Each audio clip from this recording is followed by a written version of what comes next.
back to my channel. My name is Demetra and today is Vlogmas Day 17. We are almost there, y'all. So December 17th is a very significant day in our lives. This is my husband Charles and I wanted him as a special guest on my channel today. We're going to do a story time with you guys. But before then, this story requires a little relaxation. So we are going to have some wine. This is Oliver wine. It is a sweet white wine and one of my favorites. It's like 11% alcohol, so it will relax me real good.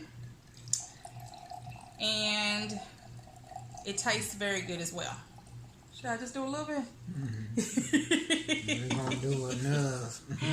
Oh, gosh. Yeah. So, December 17th, 2018. That's what we're going to talk about. So, I'm going to give my wonderful husband the floor and let him tell you guys what happened on December 17th, 2018. It's all you, baby. Thank you, love. On December the 17th, 2018, I was at work as an over-road truck driver, about 8 hours from the house, and I was just dropping my trailer about 1:30 in the morning, and I started having some chest pains. Fast forward to about 7 o'clock in the morning. I think that's about the time I called my wife, and I told her I felt like I was dying, because I literally felt like I was dying. And she told me I wasn't dying. Just come home and go to the hospital. So I drove back home, and I went to the hospital, and they told me that my, how's that word? Petroleum level was... No, petroleum level. Whatever it was. Ejection fraction. My ejection fraction was very low. Tell them what that ejection fraction means. Ejection fraction is the rate that your heart is working. How fast your heart is pumping.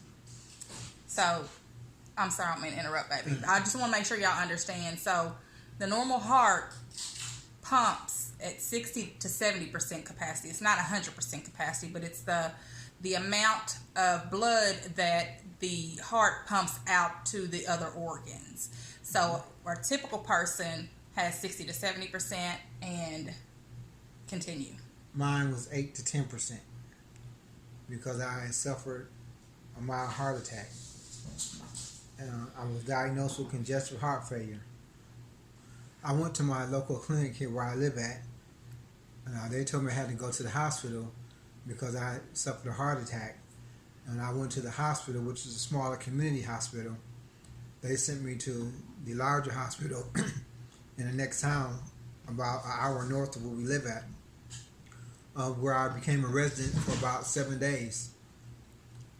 And very weak, very tired, very confused about my situation. And my lovely wife, she stayed with me the whole time, sleeping in that uncomfortable chair. And I actually got out of the hospital the day before Christmas.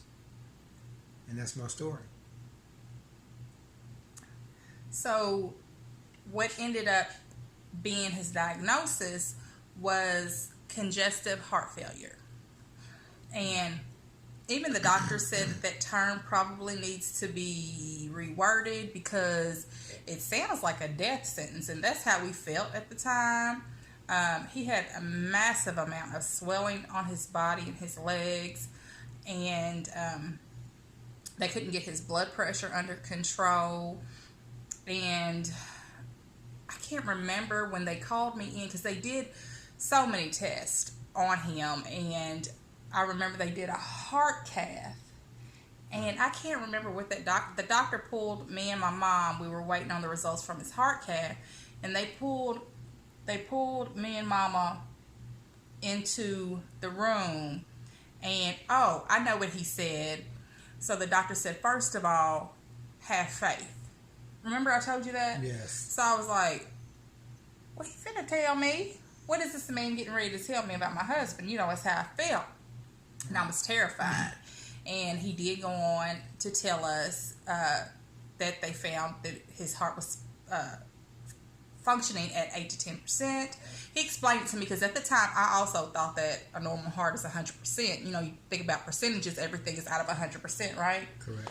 So anyway, that's not how it works, but still 10% out of 60 to 70%, and them not really knowing what his fate was going to be. They finally got him stabilized and the swelling down, on the right medication.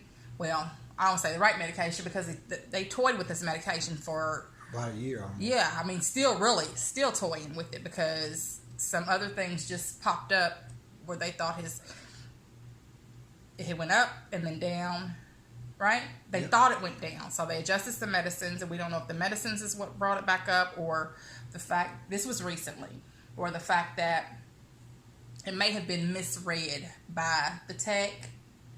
Correct. Or a different facility. So there was a little bit of confusion there. But anyway, he pretty much told me, the doctor that did the heart cath pretty much told me that well, your husband's truck driving days are over with. And, well, they were. They are. The day of his event, as we call it, was his last day driving trucks. Do you miss that? Do you miss driving trucks at all? Not at all, because I don't miss being away from my family and not knowing where you're going to be at the next day. It's miserable. My husband is a people person. Like, he don't meet a stranger. So I feel like that what he experienced has had to have had an effect on him emotionally and mentally, because he says that he doesn't miss truck driving, but he loves people. So he always, got to be around and meet different people. And I mean, if you walk past him, he was going to talk to you. He was going to strike up a conversation. Yes, he was going to say hello. And as much as he says that, I don't miss truck driving, he may not miss the things that he just said he doesn't miss. But I know that he misses the people and getting out. He's a mover. He likes to get out and move. So that's true. This has had a huge impact on his life, on our lives. Yes. But God has brought him so far. And he's had some other health issues arise even after that. But look at him, y'all. Don't he look good? I'm trying to look good. Don't he look good? Like, my husband is 9 years older than me, and yes, I am. Much better shape than I am. And you would not think that he would have the stop. That he would have the health. You would not think that he would have the health issues that he has. So the message that I want to send to the viewers is to never take your health for granted. Not saying that he did, but when we're young, I think we all think that we're invincible. Like, he definitely didn't think that he would end up having this issue. And before then, he was smoking cigarettes and drinking Mountain Dew, and that's what he lived off of when he was driving trucks. And he is 52 years old and still a very youthful man. So thankfully it may have slowed him down, but it didn't stop him. So we just wanted to share our story with you because this is the 2-year anniversary of that event in my husband's life, and I thank God that he spared him. You got any last words, baby? I love y'all. Please subscribe to my channel if you have not already. We thank you for your time. And until next time, be blessed, guys. Mwah.